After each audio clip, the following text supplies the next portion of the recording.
For the 1908 presidential election, Teddy Roosevelt had promised the American people that he would only serve 2 terms.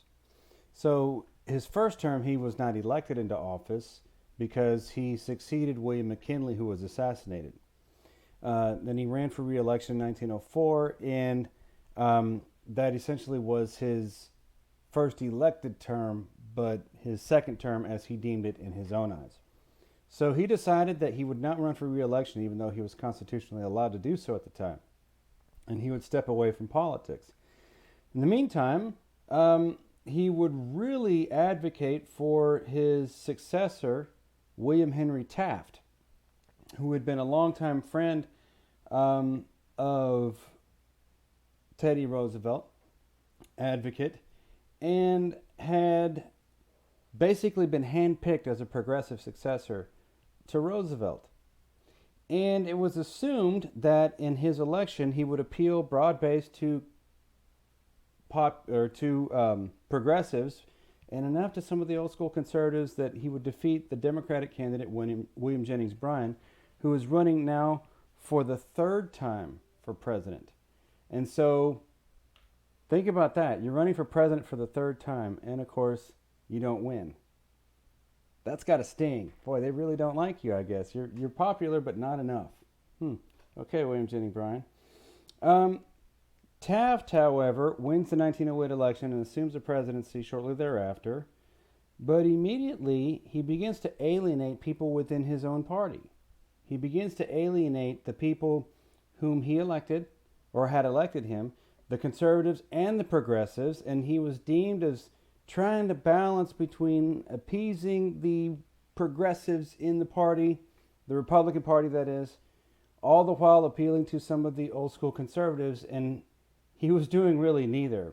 He wasn't really turning back some of the tariffs that progressives had been against, and he was doing other things that had become upsetting to conservatives. So he wasn't necessarily creating friends, and he was alienating his own political party. Then, of course, kind of like Andrew Johnson did back in the day, you alienate people in your own party, and then the other party obviously wants you out too. You're really going to become an unpopular figure. And that in lies the precarious balance between satisfying people in your party while implementing your own ideas while fighting off the opposition party as well. It's precarious in politics, and it's one of the reasons why politics is so messy. And in the meantime, while all of this was going on in the first couple years of William Taft's presidency, Teddy Roosevelt had removed himself from the public eye, at least from the political public eye, and he went on a various different wildlife and safari tour. He went to Africa on a wildlife safari. He had incursions in the Amazon, and he made them public spectacles. Pretty cool. A former American president is doing all these things and cool things in Africa on the savannah. Awesome. Okay. He hadn't really wanted to enter politics, but he did go on a national speaking tour upon his return from Africa. And even though Taft was basically his handpicked successor, he was upset with Taft and was not really feeling that Taft was moving the party along in the progressive sense of the era that Roosevelt had entrusted when he basically handpicked him. And furthermore, Taft basically alienated Roosevelt when he administered the suit against U.S. Steel that charged that the acquisition of the Tennessee Coal Company a couple years prior was illegal. Well, President Roosevelt approved that. And his buddy, Taft, basically is claiming that was illegal, and Roosevelt basically sees, you're accusing me of wrongdoing, friend. It's not very nice of you to do that. I did nothing illegal. And yet you're accusing me of such. You have alienated me.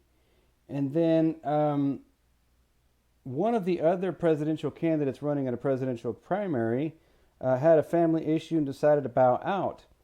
Teddy Roosevelt was so incensed with his friend, you may want to say frenemy now, William Taft, that Roosevelt would now want to run against him and re-enter politics.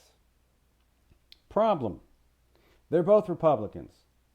And while even though in Republican primaries, Theodore Roosevelt was a far more popular figure among Republicans, the Republican establishment favored William Taft.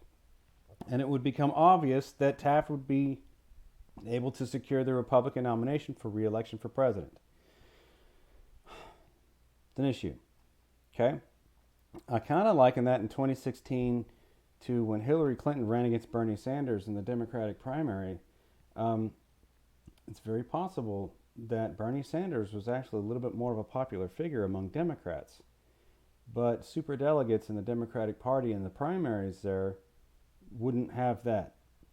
They wanted a more traditional candidate, and Hillary Clinton was their person. Kind of the same thing happened with Taft and Roosevelt. So what did Roosevelt do? It became obvious in the 2010 midterm elections that some of these conservatives were really losing their place. So Teddy Roosevelt had the idea that he would rerun for president. And in doing so, he would run on the idea of there being a new nationalism. He wanted to maybe eliminate some of the hesitant conservative ideas that he had when he was president and implement new ideas, such as a progressed income tax. Maybe he wanted to help with workers' comp situations, maybe have like an inheritance tax, improve labor relations for women and children. Those sorts of things, in combination with being firmer in some of the regulations with corporations, would what he'd deem as new nationalism. And he would believe in those things. And he was spurred by the idea, especially after the midterm elections in 1910. So, but because he didn't secure the Republican nomination for the next presidential election, he left the Republican Party and essentially created his own Republican Party, his own party. He felt as though he had that fire back in his belly, the fire and power of a bull moose. So he created a new political party called the Bull Moose Party, okay, created in his image. Okay, he knew that in doing so, he would basically split the Republican vote and not win the election. He knew that.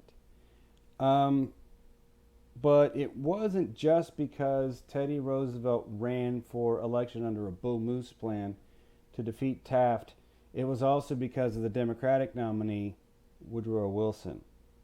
And Woodrow Wilson had ideas that kind of played two sides of a progressive stance. We're going to talk about it in our next video.